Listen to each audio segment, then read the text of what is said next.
horror fans, once again, it is me, the Horror Miser Money G. It's time to do another horror movie review. This time we're going to review the latest horror movie coming from Shudders. It is called Superhost. Now, Superhost is a 2021 American horror film. It was written and directed by Brandon Christensen. Now, the film stars Sarah Canning, Warsick Shawn, Grace Gilliam, and Scream Queen legend Barbara Crampton. Now, in this particular film, with their followers count dwindling, traveler vloggers Teddy and Claire pivot to create viral content around their recent superhost, Rebecca, who wants more from them than a great review. Oh no, here we go again. Now, over the past few years, we've seen several horror movies that involve some form of social media and the influencers on them. Doesn't matter whether they're on YouTube, Instagram, or TikTok, these movies show them doing something weird or insane to increase their views or followers, but something weird happens to them and now they're fighting for their lives to stay alive. Oh boy. Horror movies such as Spree, Shook, and No Escape shows to what lengths these influencers will go to get views and our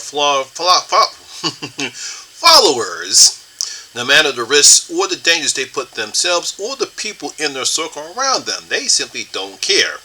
No matter what the stunt or crap that they're willing to go through, it's all about their followers, their views, so that way they can stay up and above everyone else. And that's what makes, unfortunately, some of those people dangerous, and that's the reason why we have such horror movies such as them. So, when writer-director Brandon Christensen, who gave us the horror film Z, brings us the latest entry into this subgenre of horror, simply called Superhost. Now, in this movie, we're introduced to travel vloggers Teddy and Claire, who host a channel called Superhost. Now, basically, they travel and stay in various hotels and bed and breakfast places around the country and do reviews about them on their channel.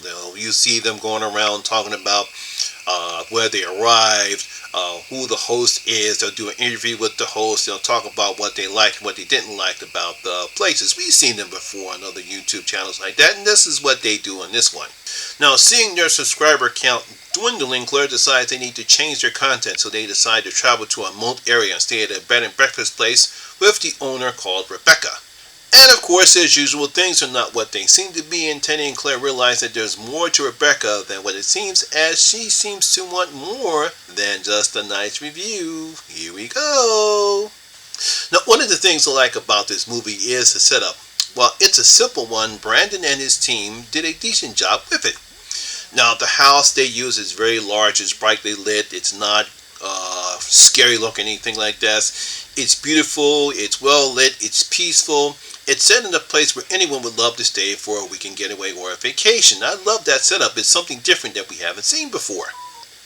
Now, again, like I said, you don't expect any type of danger or anything bad happening at this place. So I'm glad they decided to do this, because in other horror movies involving influencers, they mostly stay at places that are not well lit, like it's either a haunted house or a place you shouldn't be staying at, and you know something bad is going to happen. But in this film, we don't get that here. It's nice, it's beautiful, it's something different that we had before, and I'd like to thank Brandon for trying something different.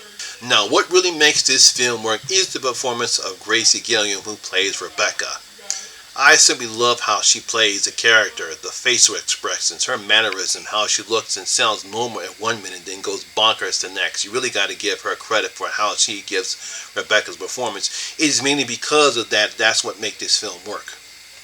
I mean, even when we first see her, we know that there's something wrong with her, but she looks so nice and innocent that Teddy and Claire simply ignore the warning signs. Now, one thing I like what Brandon does is that he takes his time with the setting, only showing or giving hints to the audience about Rebecca. We know that there's something wrong with her, but we're just waiting to see when she finally trips out. This also allows time for the audience to get to care about Teddy and Claire, and we get to know more about their relationship, which is one of the things I'm glad what the film does do. Now, we get to see that Claire is more interested in gaining more subscribers, especially when Rebecca starts to freak out during an interview with her. Teddy has his own interest in visiting this place, because as we learn in the beginning of the film, but we also see he has more morals than Claire when it comes to running their channel. That's the vast differences that we see between Teddy and Claire. Claire is more of the, this is all about the channel, even when Teddy does his thing, she's more interested about, wow, that was great. Well, Teddy is more morally interested about some of the stuff that they do and shouldn't try to take advantage of someone's mental illness. So I like that contrast that we have. And so we've seen this in other horror films involving influencers, where we have a person who is more morally objected to some of the stunts that the main influencer wants to do. Now, both Orzik Chan and Sarah Canning are great as Teddy and Claire, and they have great chemistry together. We believe that they are a couple and that they truly do kind of we don't see them actually love each other, but they do care about each other because they seem to be in a relationship because they do have great chemistry. And even Scream Queen Barbara Crampton is great as Vera in the small amount of time that she's in the film, but she's good in the film as well. Now, for me, I didn't mind that it took a while for anything to really happen because mainly it's just a small cast. We only have three main characters in the film.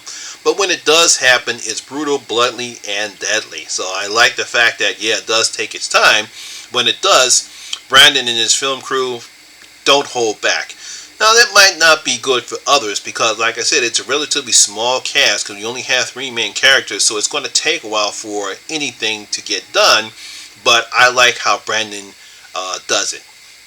No, like I said before, he's done a pretty good job here taking a beautiful, lovely house and a gorgeous forest setting surrounding the house, and he turns it into something frightening and deadly. This is something that we haven't seen before in this type of setup, and I thought he did a pretty good job with it. So, relatively low-budget film, but he does a great job in the setting. The fact that they use practical effects when the killings does start, I really like that aspect of it. So, really got to give Brandon credit here. Kind of a little improvement over his other film, Z.